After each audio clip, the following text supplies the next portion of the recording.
فقیر در حقیقت اس فرض کو پورا تو کرتا ہے کہ دوسروں کو نیکی کی دعوت دی جائے، لیکن وہ یہ دعوت الفاظ کے ذریعے سے نہیں دیتا،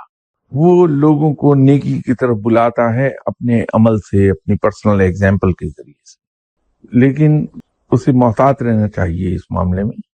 کہ اگر وہ زبان سے بھی کسی کو دعوت دیتا ہے تو ایسے کام جن کے بارے میں احکامات بہت کلیئر ہیں، جیسے نماز پڑھنا، روزہ رکھنا، زکوٰۃ دینا، حج کرنا، جھوٹ نہ بولنا، یہ اس قسم کی جو چیزیں ہیں، لیکن وہ چیزیں جو اتنی بیان نہیں ہیں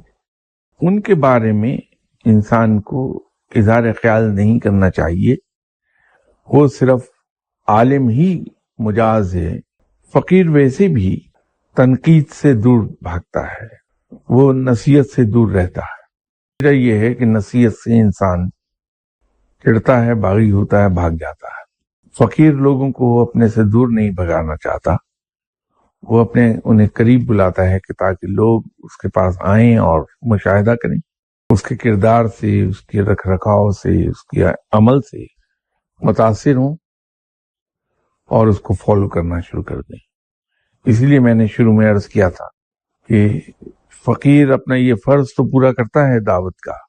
لیکن وہ زبانی دعوت نہیں دیتا، الفاظ کے ذریعے سے دعوت نہیں دیتا، بلکہ وہ اپنی ذات کو ایک مثال بناتا ہے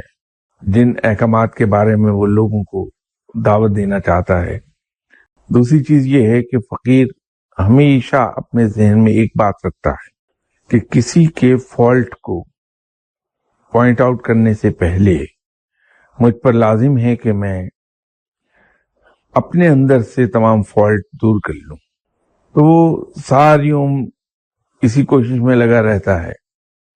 کہ میں اپنے اندر سے خامیاں دور کر لوں، تو اس وجہ سے اسے کسی دوسرے میں کوئی خامی اور کوئی خرابی نظر ہی نہیں آتی۔ وہ جب تک کہ اپنی ذات کو انسانی حد تک، وہاں تک اپنی خامیاں جب وہ دور کر لیتا ہے تو پھر ہی وہ لوگوں کو دعوت دیتا ہے۔ میرے خیال میں یہ راستہ فقیر کا وہ زیادہ بہتر ہے کہ انسان اپنی ذات کے اندر ہی خامیاں تلاش کرتا رہے اور اپنی